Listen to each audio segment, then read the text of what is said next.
Assalamu alaikum wa rahmatullahi wa barakatuh. Goodbye, Mr. Chips. Written by James Hilton. Chapter 4. Read by Muhammad Afzal for second year students. There came to him, stirred by the warmth of the fire and the gentle aroma of tea, a thousand tangled recollections of old times. Spring. The spring of 1896. He was 48, an age at which a permanence of habits begins to be predictable. He had just been appointed housemaster. With this and his classical forms, he had made for himself a warm and busy corner of life. During the summer vacation, he went up to the Lake District with Rowden, a colleague. They walked and climbed for a week until Rowden had to leave suddenly on some family business. Chip stayed on alone at Wasedale Head, where he boarded in a small farmhouse. One day, climbing on Great Gable, he noticed a girl waving excitedly from a dangerous-looking ledge. Thinking she was in difficulties, he hastened towards her, but in doing so slipped himself and wrenched his ankle. As it turned out, she was not in difficulties at all, but was warmly signaling to a friend further down the mountain. She was an expert climber, better even than Chips, who was pretty good. Thus he found himself the rescued instead of the rescuer, and neither role was one for which he had much relish. For he did not, he would have said, care for women. He never felt at home or at ease with them, and that monstrous creature, beginning to be talked about, the new women of the 90s, filled him with horror. He was a quiet, conventional person, and the world, viewed from the heaven of Brookfield, seemed to him full of distasteful innovations. There was a fellow named Bernard Shaw who had the strangest and most reprehensible opinions.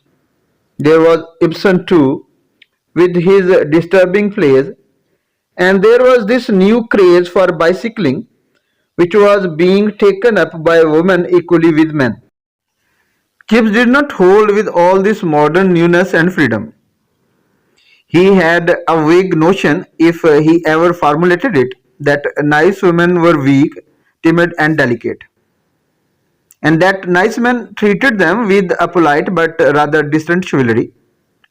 He did not therefore expect to find a woman on Great Gable, but having encountered one who seemed to need masculine help, it was even more terrifying that she should turn the tables by helping him.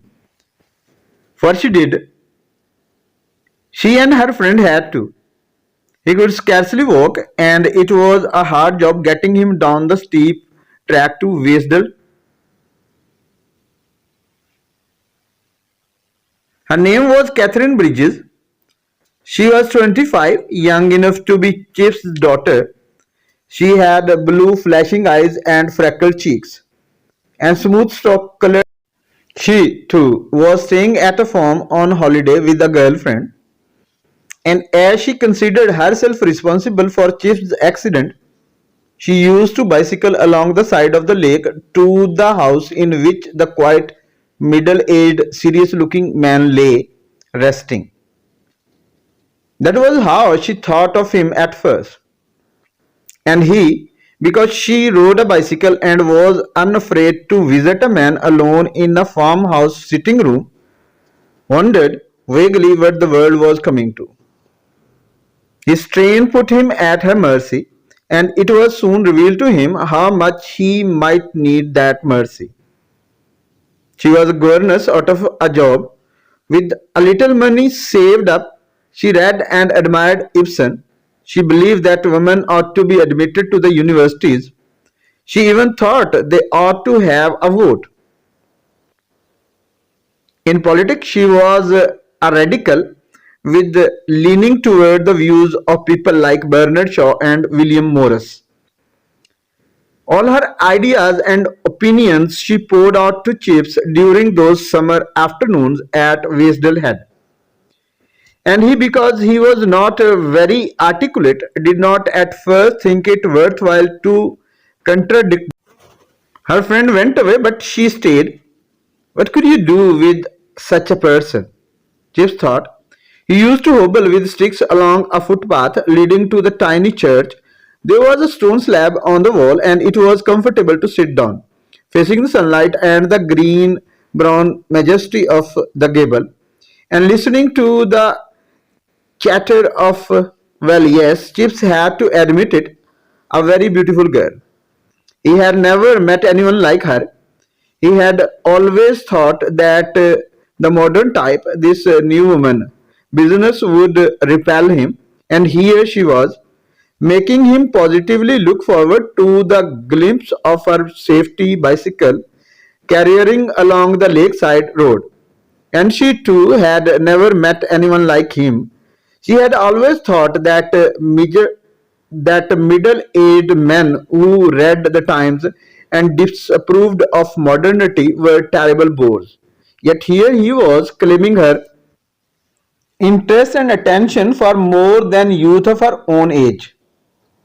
She liked him initially because he was so hard to get to know, because he had gentle and quiet manners, because his opinions dated from those utterly impossible 70s and 80s and even earlier, yet were for all that so thoroughly honest, and because his eyes were brown and he looked charming when he smiled. Of course, I shall call you Chips too, she said when she learned that was his nickname at school. Within a week, they were head over heels in love.